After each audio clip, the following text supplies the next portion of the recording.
Mujojua, salam. Apa kabar?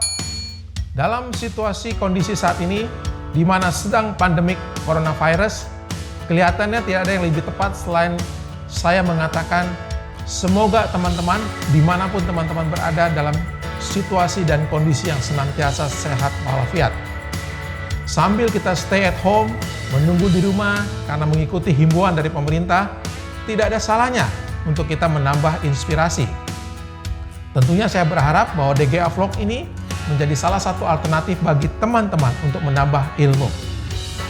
Hari ini kita akan membahas mengenai apa itu efisien, efektif, dan produktif.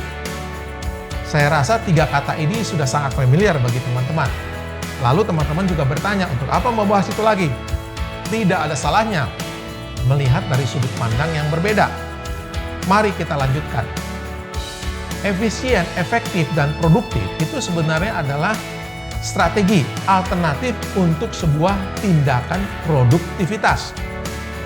Efisien itu bicara dengan mencapai output yang sama, tetapi dengan input yang lebih sedikit.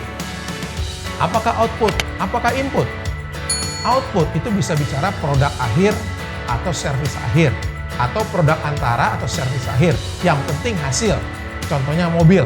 Berapa jumlah mobil yang kita produksi? Output juga bisa bicara mengenai kecepatan untuk menghasilkan hasil. Misalkan kursi. Berapa besar kursi yang akan kita hasilkan dalam kurun waktu 1 jam? Itu output. Pada intinya output ada 3 kategorinya. Dari segi waktu, lebih cepat. Dari segi uang, berapa besar hasil yang akan kita capai. Dan yang ketiga, dari segi spesifikasi. Bentuknya, besarnya, beratnya, panjangnya, luasnya, jumlahnya, tingkat kekuatan, kualitas, dan sebagainya. Lalu input itu bicara sumber daya, yang termasuk manusia, mesin, peralatan, alat bantu, ruangan, energi, dan sebagainya. Intinya semua, baik itu manusia, perlengkapan, perkakas yang teman-teman gunakan untuk mengubah input menjadi output, menjadi hasil. Bisa juga dikatakan dengan kata lain, sumber daya adalah 5M.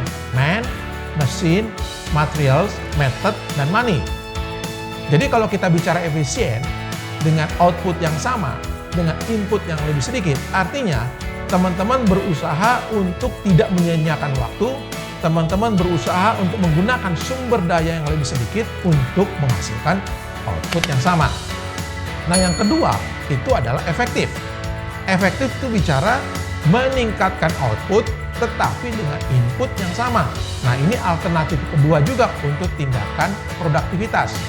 Dengan sumber daya yang ada, teman-teman berusaha tanpa menambah inputnya, meningkatkan outputnya, meningkatkan jumlahnya, meningkatkan kecepatannya. Yang ketiga adalah produktif. Produktif itu bicara meningkatkan output, pada saat yang sama menurunkan input. Jadi ini alternatif yang ketiga untuk tindakan produktivitas. Pada saat yang bersamaan Anda tingkatkan output, berarti bicara efektif, dan juga menurunkan input, sumber daya yang digunakan, berarti bicara efisien. Nah, sekarang tersedia 3 alternatif bagi teman-teman. Mana yang mau digunakan, apakah efisien, efektif, atau produktif, ya tergantung teman-teman.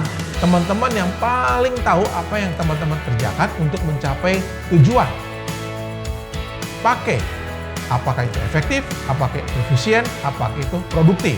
Supaya benar-benar kita bisa senantiasa produktif atau produktivitas bisa kita capai dengan tepat. Demikian pembahasan kita hari ini. Jangan lupa untuk menonton DGA Vlog sebelumnya, juga like, share, komen, dan subscribe. Serta jangan lupa klik loncengnya supaya teman-teman senantiasa memperoleh informasi terkini dari Desmond Ginting Academy. Sampai ketemu dalam DGA Vlog berikutnya. Terima kasih.